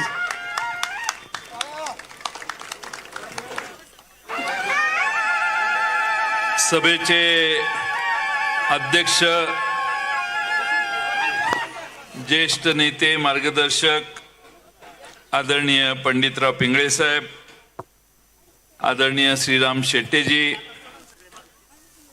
आपले खासदार भास्करराव भगरेजी, राष्ट्रवादीचे अध्यक्ष कोंडाजी मामा आव्हाड, दत्तू पाटील, नितीन कदम, नाशिक शहर राष्ट्रवादी काँग्रेस पक्षाचे अध्यक्ष गजानन नाना शेलार, अजय बागुल, महेश बडवे, गोकुळ पिंगळे, नाना महाले, तिलोत्तमा पाटील, संगीताताई पाटील, सचिन पिंगळे, जगदीश गोडसे, रामकृष्ण झाडे तालुका अध्यक्ष, लक्ष्मणराव मंडाले, पुरुषोत्तम कडलक, राजेंद्र मोगल, छबू नांगरे, आकाश छाजेड, अतुल मते, बाळा निहाळ, प्रशांत दिवे, रामभाऊ जाधव, तुषार जाधव, निवृत्ती महाले, प्रल्हाद काकड आणि ज्यांच्या प्रचारासाठी आपण एवढ्या मोठ्या संख्येनं या ठिकाणी उपस्थित आहात ते आपल्या सर्वांचे लाडके उमेदवार गणेश गीते आणि बंधू आणि भगिनींनो, आज आपल्या नाशिक पूर्व विधानसभा मतदारसंघाच्या प्रचाराची ही सभा आहे आणि 20 नोव्हेंबरला आपण महाराष्ट्र कुणाच्या हातात द्यायचा याचा निकाल घेणार आहोत. पहिल्यांदा नाशिककरांचे अभिनंदन केले पाहिजे की नाशिक जिल्ह्याने भारतीय जनता पक्षाचा एवढा मोठा पराभव केला की या जिल्ह्यात 4ही आमदार खासदार हे राष्ट्रवादी काँग्रेस, शिवसेना आणि काँग्रेस या विचाराचे निवडून आले. आज आपल्या सर्वांच्या आशीर्वादाने पुन्हा एकदा विधानसभेमध्ये महाविकास आघाडीने या जिल्ह्यात वेगवेगळ्या ठिकाणी उमेदवार उभे केलेत. जागा वाटप करत असताना नाशिक पूर्व जागा राष्ट्रवादीकडे आली आणि अनेक चांगले उमेदवार होते, पण त्या सर्वांनी एकमत केलं. आम्ही सगळ्यांनी ठरवलं की गणेश गीतेंसारखा एक उमदा प्रभावीपणाने काम करेल, ज्याला महापालिकेतली चांगली अनुभवाची शिदोरी ज्याच्या मागे आहे, सहकाराचा अनुभव आहे, शेजारच्या आसपासच्या व्यवस्थेची जाण आहे आणि ज्याने स्थायी समितीमध्ये देखील 2 वेळा काम केलेलं आहे, अशा एका नव्या तरुणाला, नव्या चेहऱ्याला आपण पुढे आणावं. आणि म्हणून आदरणीय शरद पवार साहेबांनी गणेश गीतेंना बराच विचार करून उमेदवारी दिलेली आहे. त्याला आशीर्वाद मागण्यासाठी आम्ही सगळे तुमच्या दारात आलेलो आहे. खरं म्हणजे लोकसभेची निवडणूक झाली आणि महाराष्ट्राचं सरकार घाबरलं आणि ते एवढं घाबरलं की दिसेल त्याला हो म्हणायला लागलं. त्यांना एकेका दिवशी एकेका मंत्रिमंडळाच्या बैठकीत 150 निर्णय घेण्याची बुद्धी सुचायला लागली. काय करू आणि काय नाही सुचेना झालं. आपलं सरकार आता जाणार याची खात्री झाल्यामुळं महाराष्ट्र मंत्रिमंडळाने हजारो निर्णय घेतले, 5 मोजून निर्णय घेतले आणि तेच राबवतो म्हटले तर त्यांच्यावर विश्वास ठेवायला जरा जागा आहे. पण हजारो निर्णय घेतले, 50,000, 20,000, 30,000 कोटी रुपयाचे निर्णय, एक निर्णय यांचे व्हायला लागले आणि त्यांनी मनाची खुणगाट बांधलेली की फक्त जाहिरात द्यायची आहे, काम करायचं की नाही ते पुढचं सरकार ठरवेल. या भावनेने महाराष्ट्र सरकारने मित्रांनो लोकसभेनंतर आतापर्यंत काम केलं. लोकसभेच्या आधी जे बहिणींना त्रास देत होते, बहिणींना पाडायचा प्रयत्न करत होते, बहीण पडली पाहिजे म्हणून शेवटच्या टोकाची भाषा वापरत होते, त्यांना लोकसभेच्या निर्णयानंतर सगळ्या बहिणी लाडक्या झाल्या. महाराष्ट्रातल्या बहिणी काही वेगळ्या येड्या नाही आहेत, त्यांना कळतंय कशामुळे आम्ही ह्यांचे लाडके झालेलो आहे आणि हे सावत्र भाऊ आहेत याची जाणीव महाराष्ट्रातल्या सगळ्या भगिनींना आहे. आता राज्य त्यांचं आहे म्हणून आपण गप्पा आहात मला माहिती आहे, पण सख्या भावाचं राज्य महाराष्ट्रात आणण्याचं काम तुम्ही सगळे भगिनी कराल असा मला विश्वास आहे. आपण सगळ्यांनी काल परवा दिवाळी केली, 500 रुपये तेलाला मागले. मागच्या वेळी 20,000 रुपयात दिवाळी झाली असेल तर यावेळी त्या 20,000 रुपयात 70% दिवाळी झाली. म्हणजे 20,000च्या ऐवजी 27,000 रुपये घेऊन बाजारात जावं लागलं आणि आपल्याला दिवाळी करावी लागली, कारण सगळ्या वस्तू महाग आहेत. महागाईचा उच्चांक महाराष्ट्रात आणि देशात भारतीय जनता पक्ष आणि त्यांच्या मित्र पक्षांनी केलेला आहे आणि म्हणून महाराष्ट्रातली जनता खरी कंटाळली आहे, ती महाराष्ट्रातल्या महागाईला कंटाळली आहे. दुसऱ्या बाजूने बेकारीची समस्या आहे. आमचे सगळे प्रकल्प गुजरातला जायला लागले, या भागातनं आता पाणी देखील पुढच्या काळात गुजरातला नेण्याचा मनसुबा गुजरात आणि महाराष्ट्रातल्या या सध्याच्या सरकारचा आहे. पण आमचे सगळे उद्योग गुजरातला गेले. महाराष्ट्राचे मुख्यमंत्री आणि त्यांचे 2 लाडके उपमुख्यमंत्री तोंडात शब्द काढत नाही. यांची ताकद होत नाही गुजरातच्या विरोधात बोलून आपले उद्योग महाराष्ट्रात टिकवण्याची. 17 उद्योग महाराष्ट्राच्या बाहेर गेले. फॉक्सकॉन सारखा प्रकल्प 1.5 लाख पोरांच्या आपल्या हाताचे काम गेलं गुजरातला. काल परवा टाटा एअरबस प्रकल्प गेला होता, त्याचं उद्घाटन नरेंद्र मोदींनी बडोद्याच्या जवळ केलं. मी उद्घाटन सांगतोय, भूमिपूजन नाही. प्रकल्प तिकडे गेला, तिथं उभारणी दाखल झाली. 5-15 हजार लोकांना तिथं नोकऱ्या मिळाल्या. 20-25 हजार कोटी रुपयाची गुंतवणूक गुजरातमध्ये गेली. महाराष्ट्राच्या मुख्यमंत्र्यांनी तोंडातनं एक शब्द काढला नाही. विधानसभेत मी विचारलं, अहो काय हे सगळंच चाललंय तिकडं. मुख्यमंत्र्यांनी विधानसभेत उत्तर दिलं, जयंतराव, कालच मी नरेंद्र मोदी साहेबांना भेटून आलो आणि नरेंद्र मोदी साहेबांनी सांगितलं मला की ह्याच्यापेक्षा मोठा प्रकल्प मी तुम्हाला देतो. मी म्हंटल मोठा प्रकल्प कधी देणार? जयंतराव, तुम्ही काही चिंता करू नका, ह्याच्यापेक्षा मोठा प्रकल्प आपल्याला मिळणार आहे. मुख्यमंत्र्यांची मुदत संपली. आज मला लक्षात आलं की एकनाथ शिंदे मला सांगत होते की भोपळा मिळणार आहे आपल्याला. आज लक्षात यायला लागलं, कारण एकही मोठा प्रकल्प महाराष्ट्रात नरेंद्र मोदी आणि अमित शहाच्या कृपेने आला नाही. उलट आमचे प्रकल्प तिकडे गेले. महाराष्ट्र अधोगतीकडे चालायला लागलाय, हे मित्रांनो विसरू नका. आज आपल्या सर्वांना माहिती आहे, मधल्या काळात महिंद्राचा प्रकल्प जाणार म्हणून चर्चा होती. त्याला पत्रक काढायला लावलं की आम्ही जात नाही कुठं म्हणून. हिंजवडीला आयटी इंडस्ट्री आहे, अनेक इंडस्ट्री, तिथली आयटी इंडस्ट्री बाहेरच्या राज्यात, बेंगलोरला आणि अन्य राज्यात जायला लागली.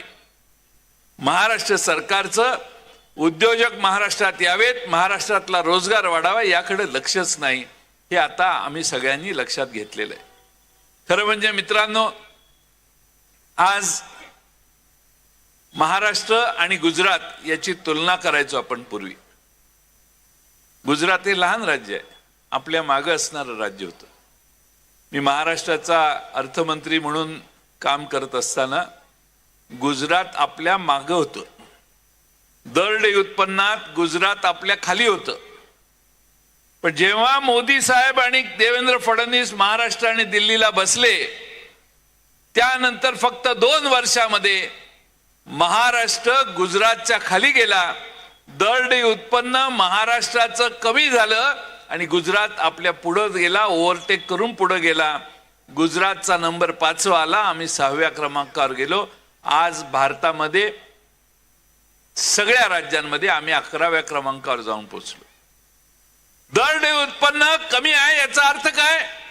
तर गुजरातची माणसं आमच्यापेक्षा श्रीमंत झाली.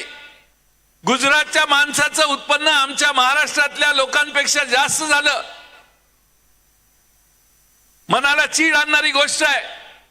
महाराष्ट्राची स्थापना झाल्यापासून आजपर्यंत आम्ही गुजरातच्या खाली गेलो नाही.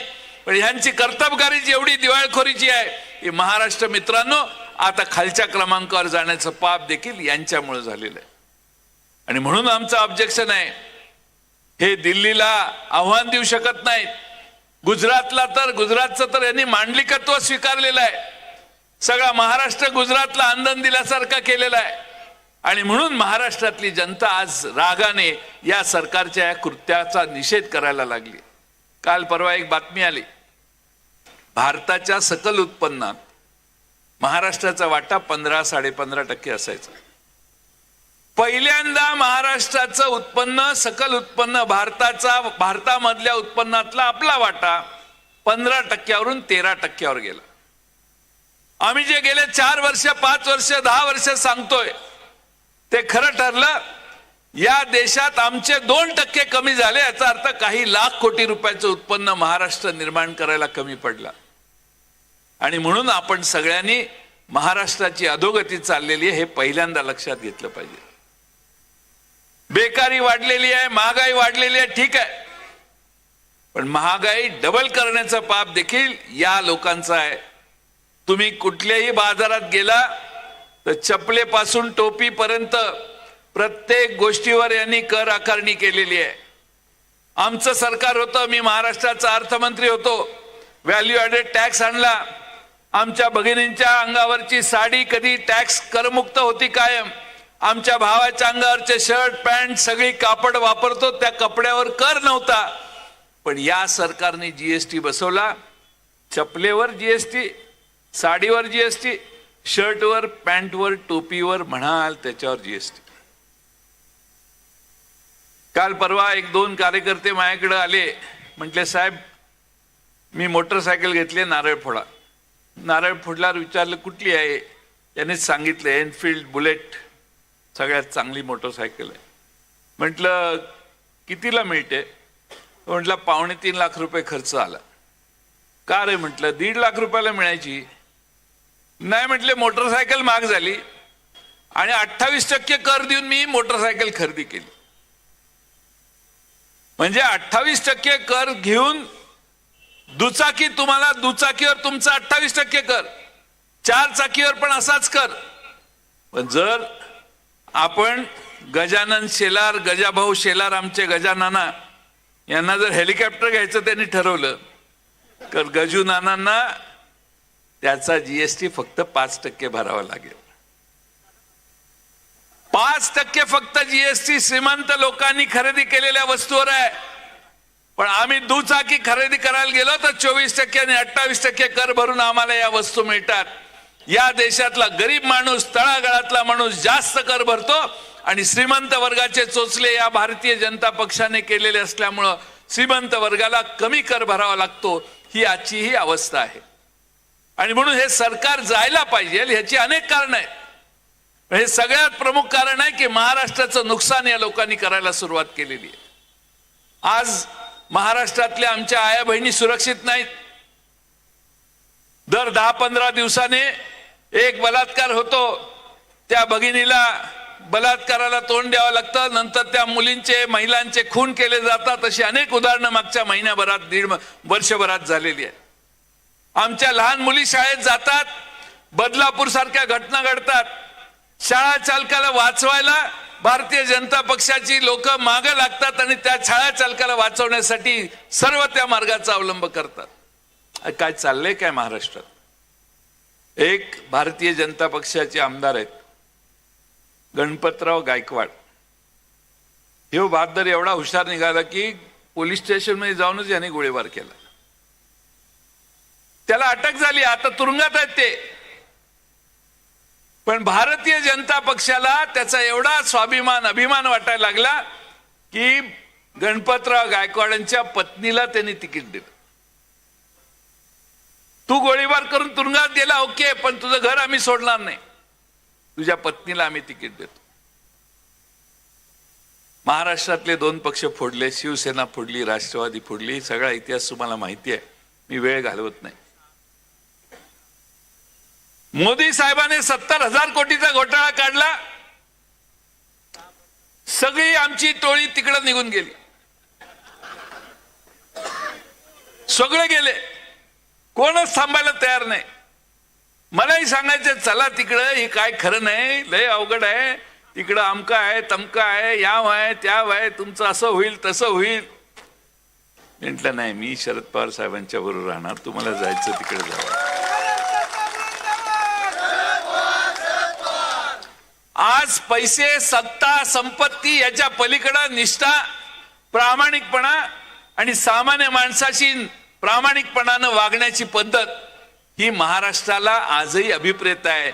असं वागणं महाराष्ट्राला कधी पसंत पडणार नाही. मी सांगत होतो घोटाळा होईल तुमचा, तसंच व्हायला लागलेलं आहे. आज मित्रांनो, भारतीय जनता पक्ष साधन सुचितेचा पक्ष, ज्यांच्यावर आरोप त्यांनी केले त्यांना सगळ्यांना मंत्रिमंडळात घेतलं.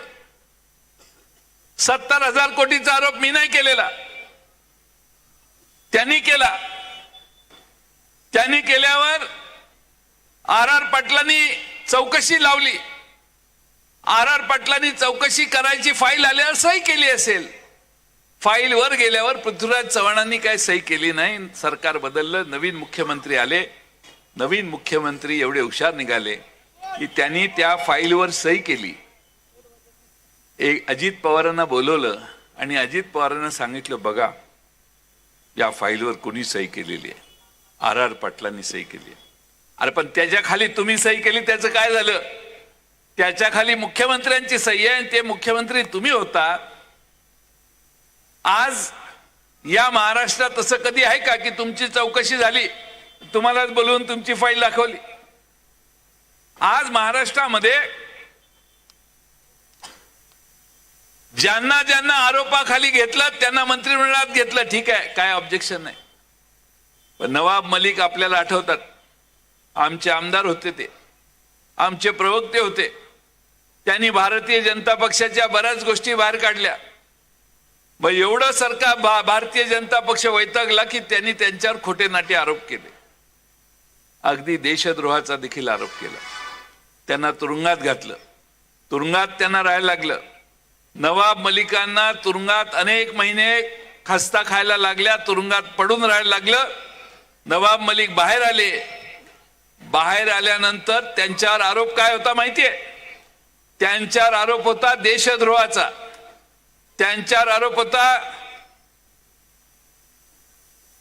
अंडरवर्ल्डच्या दाऊद सारख्या माणसाशी संपर्क ठेवण्याचा.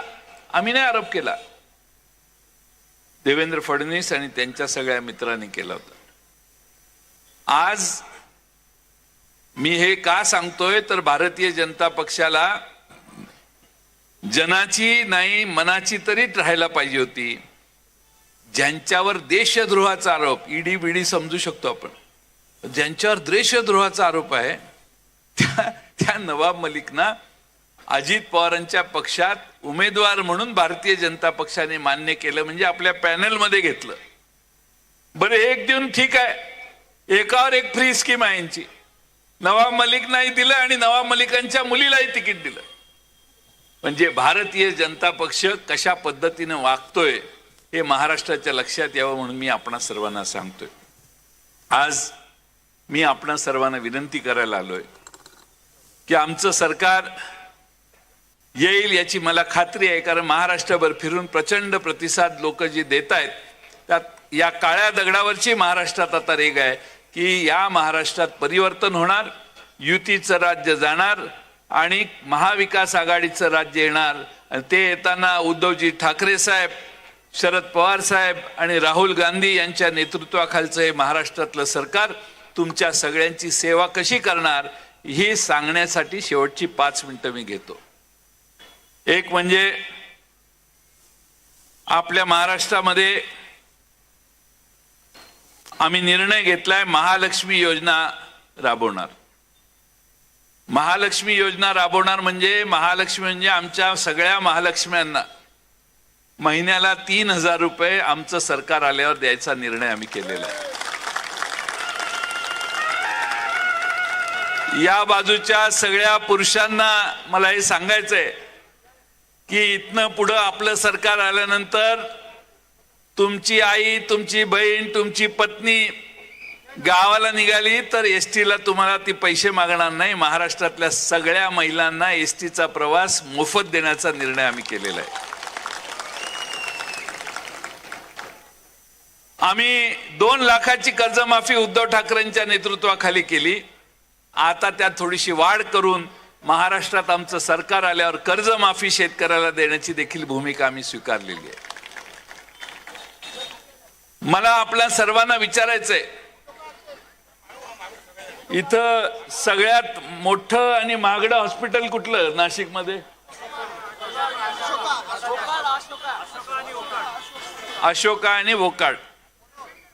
हिथं असं कोण आहे का की मोदी साहेबांनी लोकसभेच्या आधी जाहीर केलेलं की आम्ही गॅरंटी घेतो 5 लाख रुपयापर्यंत भारतातल्या कुठल्याही माणसाला, गरीब माणसाला 5 लाखाचा थोडक्यात इन्शुरन्स, तो कुठल्याही हॉस्पिटलमध्ये गेला तर 5 लाखापर्यंत त्याला बिल येणार नाही. असा इथं कोणी आहे का की त्या कार्ड दाखवले एखाद्या हॉस्पिटलमध्ये, वोकाडला गेला, मुंबईच्या ब्रिज कँडीला गेला, 5 लाखाचं कार्ड दाखवलं आणि त्याला माफी झाली किंवा त्याचे पैसे मिळाले म्हणून त्याला पोच मिळाले असं आहे का कोण? हात वर करा. आमच्या भगिनींना आहे का कोण माहिती असलं तरी सांगा की याला झालेलं आहे. आपलं काही प्रॉब्लेम नाही. कारण आमच्यावर आरोप होईल हे सगळे राष्ट्रवादीचे होते, सगळं भाजपवाल्यांना फार मिळाले. तर तुमच्या ओळखीची कोणी मैत्रीण असली की मित्र असला तुमच्या ओळखीचा, पुरुषांना सांगतोय तरी सांगा. ही 10वी 12वी सभा आहे. विचारतोय मी, एकाही सभेत माणूस म्हटला नाही की मोदी साहेबांच्या 5 लाखामुळे मला आरोग्याचं सुरक्षा कवच मिळालं. पण आमच्या सरकार जेव्हा सत्तेवर येईल त्यावेळी आम्ही भूमिका घेतलेली आहे की प्रत्येक कुटुंब 4-5 व्यक्तींचं असतं आणि म्हणून 25 लाख रुपये याचा विमा कुटुंबाचा काढण्याचा निर्णय आम्ही घेतलेला आहे, जेणेकरून तुम्हाला कुठल्याही हॉस्पिटलमध्ये 25 लाखापर्यंत खर्च हा महाराष्ट्रात कुठेही येणार नाही अशी व्यवस्था इन्शुरन्सच्या माध्यमातून आम्ही करू. बरेच निर्णय आहेत. उद्या 10 तारखेला आमचा जाहीरनामा पुढचा घोषित होतोय. पण राज्याच्या उपमुख्यमंत्री सांगलीत गेले होते. त्यांनी सांगितलं एवढ्या घोषणा केल्या, ह्यांच्या बापालाही हे पूर्ण करता येणार नाही. अरे बापाला नाही, तुझा काकाच पूर्ण करणार आहे. काका बापाचा विषयच नाही, ते काकाच पूर्ण करणार आहेत तुमचे हे सगळा विषय. तुम्ही चिंताच करू नका. कारण या 5 मागण्या ज्या आहेत, या 5 मागण्या विचार करून आम्ही आणलेल्या आहेत. यांनी अनेक घोषणा केल्या, हजारो घोषणा मगाशी सांगितल्या. त्यामुळं एक धड नाही, सगळ्या 12 चिंध्या हा कार्यक्रम यांचा आहे, आमचा कार्यक्रम असा नाही. ह्याच 5 कमिटमेंट आम्ही महाराष्ट्रातल्या जनतेला करणार आहे. वेळ बराच झालाय, अजून सिन्नरच्या पलीकडं सभा आहे. पण माझी आता विनंती आहे सगळ्या इथल्या पुरुषांना, तुम्ही घरी गेल्यावर पहिलं काम करायचं, घरात तुमच्या पत्नीला, आईला, बहिणीला जाऊन सांगायचं, तो दाढीवाला म्हणतोय 1500 रुपये देणार, ह्यो आज आलेला बाबा म्हणतोय 3000 रुपये देणार. कुठलं सोयीचं आहे हे गेल्या विचारा. तुम्हाला नाही माझी तुमच्या घरातली माझी बहीण तिथं सांगायला लागली की महाविकास आघाडीकडेच आपण जाऊया, तर आमचं नाव बदलून देऊ.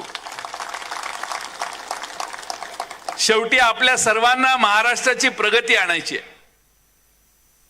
नाशिक परिसरातले अनेक प्रश्न आहेत. हे प्रश्न सोडवताना महाविकास आघाडीने या शहरात 3 उमेदवार उभे केलेत.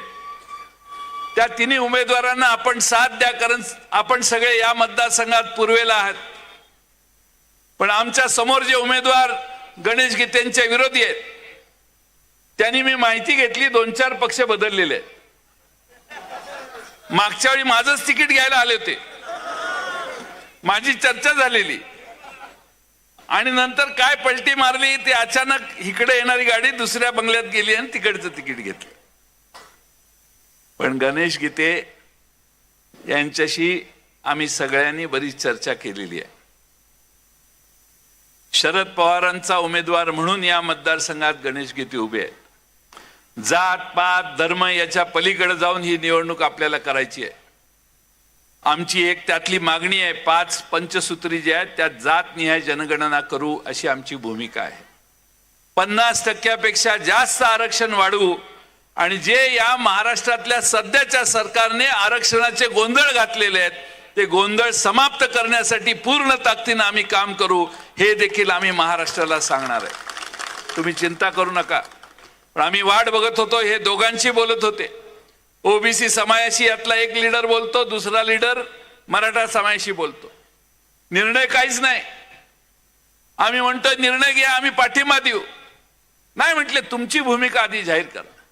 अरे बेट्यानो, आमची भूमिका काय? तुम्ही सत्तेत आहे का आम्ही सत्तेत आहे? तुम्ही कानात जाऊन दुसऱ्यांच्या बोलता, त्या ज्यांच्याशी बोलता, ज्यांना आश्वासन देता ते करा ना पूर्ण. मराठा समाजाशी आरक्षणाची चर्चा केली, वाशीपर्यंत मराठा समाजाचे नेते आले, गुलाल उधळला. आम्हाला वाटलं झालं असेल, पण नाही झालं. कुठलीही गोष्ट सरळपणाने पूर्ण करायची नाही, हे यांचं धोरण.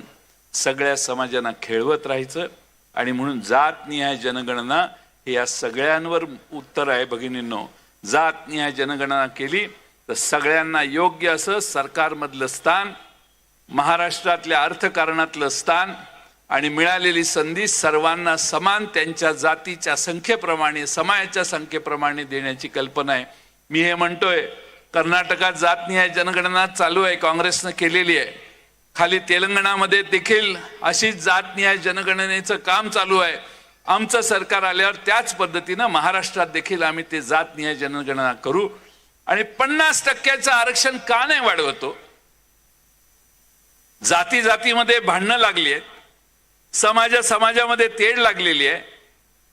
साधा प्रश्न आहे, 50% आरक्षण वाढवलं तर सगळे अकॉमोडेट होतील. तुम्हाला का केंद्र सरकारला निर्णय घेता येत नाही?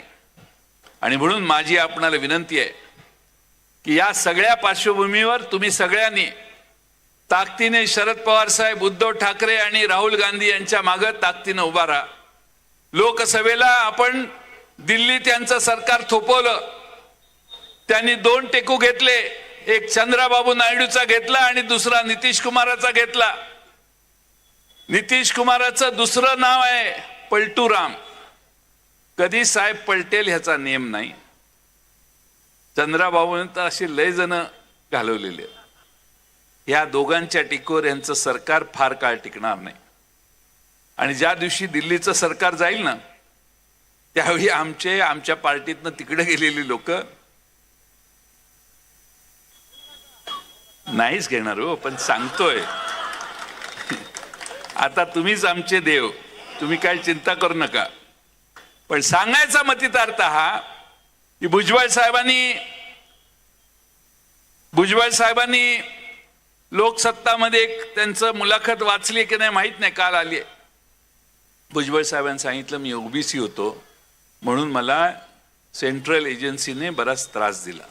हे लोकसत्तात छापून आले, मला काय माहित नाही, पण ते छापले ते वाचलं मी.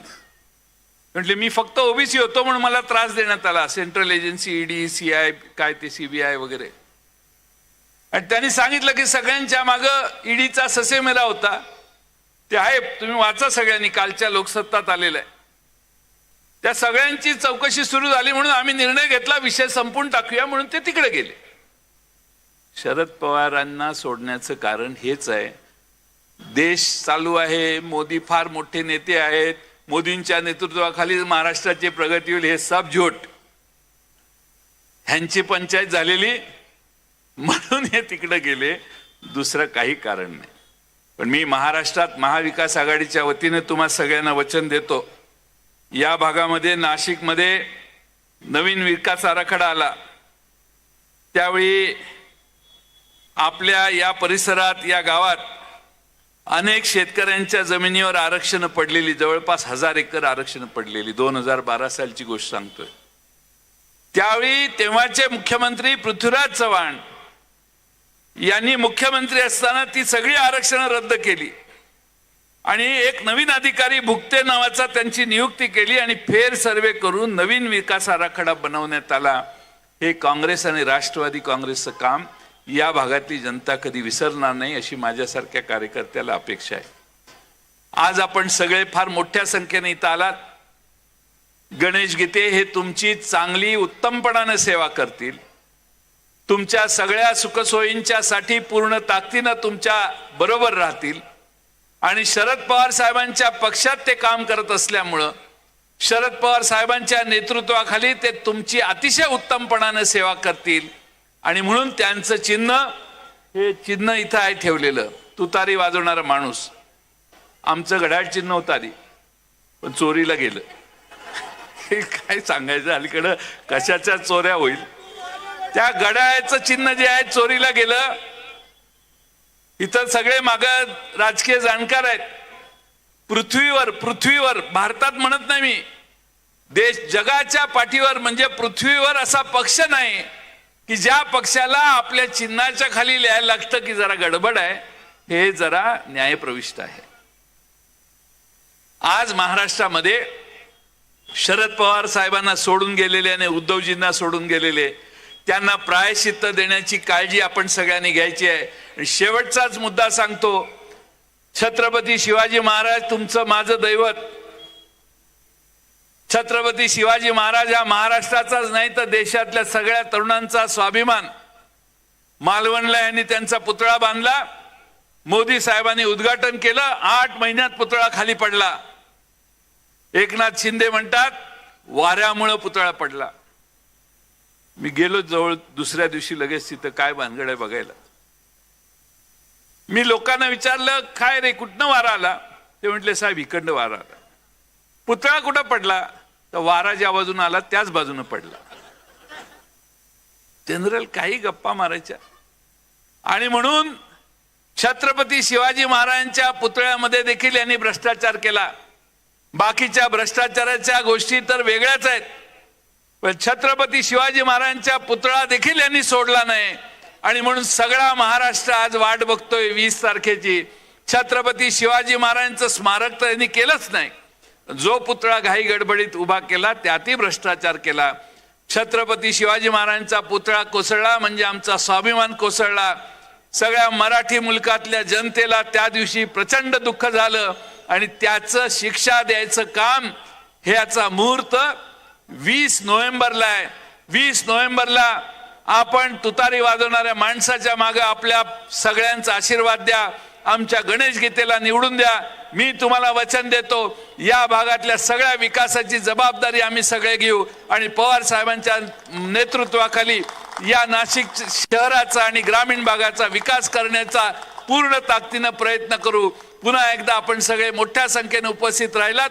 आपल्या सगळ्यांचे मनपूर्वक आभार मानतो आणि माझे 2 शब्द पूर्ण करतो. धन्यवाद.